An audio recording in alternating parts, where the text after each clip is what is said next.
Okay, I have cleaned all the creosote off in another video. However, I lost the video, but this will show you how I did it, and did it in less than 30 minutes. First, you need this creosote remover,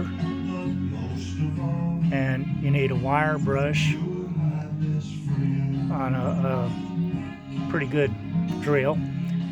The wire brush is about the consistency of a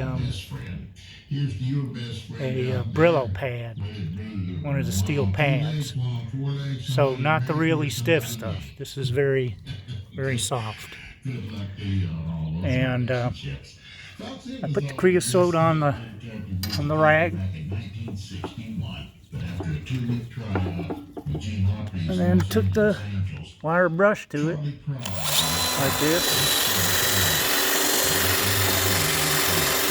and cleaned the whole thing off. It came off quite readily.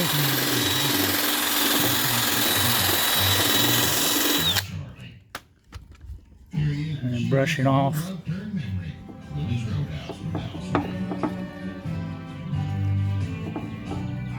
Now, you're seeing the end product, of course. It takes a little work, but not much. This was about 30 minutes total to clean this. Give it a try.